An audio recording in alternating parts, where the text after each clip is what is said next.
ومن عجز عن إزالة نجاسة ببدنه أو حبس في موضع نجس صلى وعاد. ஒருவருக்கு தன்னுடைய உடம்புல பட்டிருக்கக்கூடிய நஜிஸை நீக்கி கொள்ள முடியாது, அல்லது ஒரு குப்பை தொட்டி போன்ற ஒரு இடத்துல அவர் அடைக்கப்பட்டிருக்கின்றார். இவருக்கு எந்த காரணத்தை கொண்டும் தன்னுடைய உடம்புல பட்டிருக்கக்கூடிய நஜிஸை நீக்கி கொள்ள முடியாது. இப்படியானவர் என்ன செய்ய வேண்டும்? ஷரியத் கூறுகிறது, அவர் சொல்லா தொழுவாரு, மேலும் அந்த தொழுகையை அவர் மீட்டுவார்.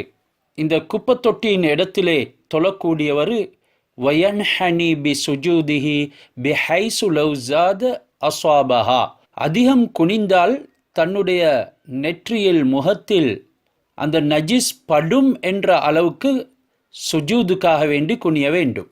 வயஹர்மு வலஉல் ஜபஹதி அலைஹா, என்றாலும் அந்த நஜிஸின் மீது தன்னுடைய நெற்றியை வைக்கிறது ஹராம். மற்றொரு மஸ்அலா தான் வலவ் அஜஸா அன் தத்ஹீரி சௌபிஹி சொல்லா ஒர்யானன் பிலா இஆதத்தின். இன்னும் ஒருவர் ஒரு இடத்தில் அடைக்கப்பட்டிருக்கின்றார், இவருடைய ஆடையும் அசுத்தமாக இருக்கிறது. இந்த ஆடையை சுத்தம் செய்து கொள்வதற்கும் இவருக்கு சந்தர்ப்பம் இல்லை என்றிருந்தா சொல்லா ஒர்யானன் பிலா இஆதத்தின், அவர் நிர்வாணமாக தொழுவார். அந்த தொழுகையை மீட்ட வேண்டிய அவசியமும் கிடையாது. ஏனெனில் இவர் ஃபாக்கிதி சுத்ரா, சம்பூர்ணமாக தன்னுடைய உடலை மறைப்பதற்கு ஆடையை பெற்றுக்கொள்ளாதவராக, இழந்தவராகத்தான் கணிக்கப்படுகிறார். காரணம், இவரிடத்தில் இருக்கிறது ஒரு நஜிஸான ஆடை என்கிறதுனால. தொழுகைக்காக வேண்டிய அவுரத்தை மறைப்பதற்கு இவருக்கு ஆடை இல்லை, வெறுமனே பட்டாடைத்தான் இருக்கிறது. எங்களுக்கு தெரியும், பட்டாடை ஆண்களுக்கு அணிய முடியாது, ஹராம்.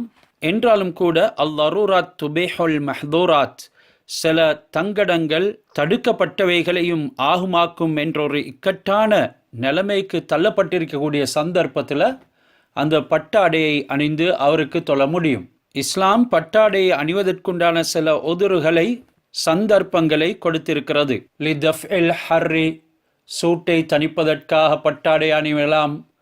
அவில் பர்தி, அல்லது குளிரை தடுப்பதற்காக பட்டாடை அணியலாம். அவுலிதஃப் இல் கம்லி, பெண் உடைய தொல்லை அதிகமாக இருக்கிறது, இந்த தொல்லையிலிருந்து தப்புவதற்காக பட்டாடை அணியலாம். வல்ஹெக்கத்தி, அல்லது உடம்புல சொரிச்சல் ஏற்பட்டிருக்கின்றது, இதற்காக வேண்டியும் பட்டாடை அணியலாம். அவுலிதஃப் இஸ் சலாஹி இந்த ஃபஜாத்தில் ஹர்பி ஃபி கிதாலில் குஃபாரி, குஃபார்களுடன் போர் புரிய செல்லும் சந்தர்ப்பத்தில் அணிந்து கொண்டு இருப்பதின் காரணமாக தாமதமாகிவிடும், அதற்கிடையில் காஃபிர்களுடைய ஆயுதங்கள் வந்து நம்மை தாக்கிவிடும் என்ற சந்தர்ப்பத்தில் இலகுவாக பட்டாடையைத்தான் பெற்றுக்கொள்ள முடியும் என்றிருந்தால் அதையும் அணிந்துவிட்டு அந்த போருக்காக வேண்டி புறப்படலாம். இன்றைய மூன்றாவது மசலா, வைன் ஹஃபியத்தின் நஜாசத்து ஃபி சௌபின் வஜப கஸ்லுஹு குல்லுஹு வலா யஜ்தஹிது. ஒரு ஆடையில் நஜிஸ் பட்டிருக்கிறது என்று வைத்து கொள்ளுங்கள். என்றாலும் கூட எந்த இடத்துல பட்டிருக்கிறது என்பதனை அறிய முடியவில்லை. ஆனால் தெரியும் நஜிஸ் பட்டிருக்கிறது. இந்த நேரத்தில் முழு ஆடையையும் கழுவது வாஜிபாகும். நஜிஸ் பட்ட இடம் இது தான் என்று அவருக்கு இஜ்திஹாத் செய்ய வேண்டிய அவசியம் கிடையாது. அவர் முயற்சி செய்து நஜிஸ் பட்ட இடத்தை அறிய வேண்டும் என்பது இல்லை. ஆனால் ஒரு நம்பிக்கையான மனிதர் சொல்கிறார், நஜிஸ் இன்ன இடத்துல தான் பட்டு இருக்கிறது என்று, அந்த நேரம் அந்த செய்தியை அவருக்கு ஏற்றுக்கொள்ள முடியும். நான்காவது சட்டம், வைனிஷ் தபஹ தாஹிரும் பி முத்தனஜிசின் இஜ்தஹத. ஒரு சுத்தமான ஆடையும் நஜிஸ் பட்ட ஆடையும் சரியான முறையிலே எது சுத்தமானது எது நஜிஸானது என்று பிரித்து அறிய முடியாத சந்தர்ப்பத்தில் இஜ்திஹாத் என்ற முயற்சியை செய்ய வேண்டும்.